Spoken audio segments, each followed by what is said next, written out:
उसने कहा कि ये निशान उसकी पहचान है और सही समय आने पर उसे उसकी सच्चाई याद दिलाएगा। अगली सुबह आइलिन समुंदर के किनारे जिंदा मिली। पूरा समुंदर गांव आज हैरान रह बहुत गया। गुस्से में है। आइलिन वापस जिंदा कैसे है? ये कोई आम बात? उसकी माँ ने उसकी हथेली का निशान देखा और समझ गई कि कुछ बड़ा हुआ है, लेकिन उसने किसी से कुछ नहीं कहा। समय बीतता गया।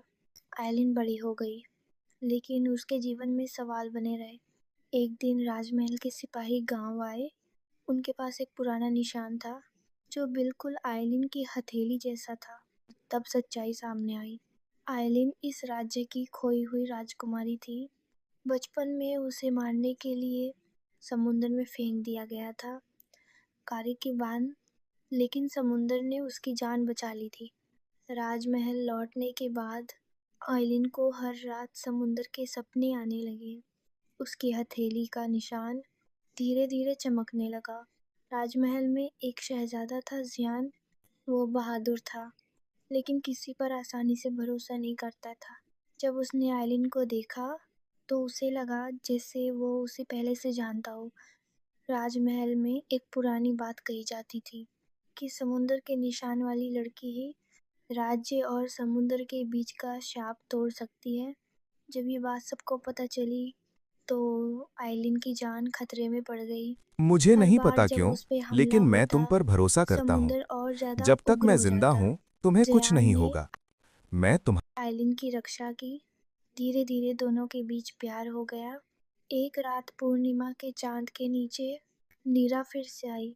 उसने बताया कि शाप तोड़ने के लिए आइलिन को एक बड़ा फैसला लेना होगा।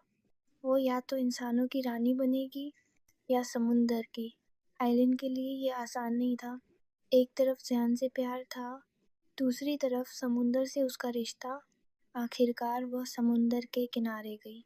उसने अपना हाथ पानी में डाला। उसकी हथेली का निशान तेज रोशनी में बदल गया।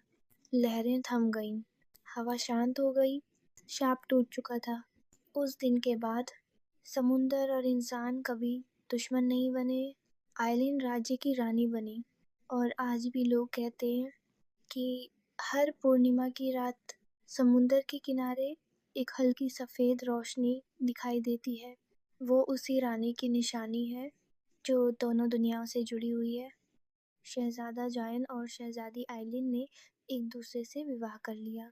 उनकी शादी सादगी और प्रेम के साथ हुई। राजमहल खुशियों से भर गया और पूरे राज्य में उत्सव मनाया गया। विवाह के बाद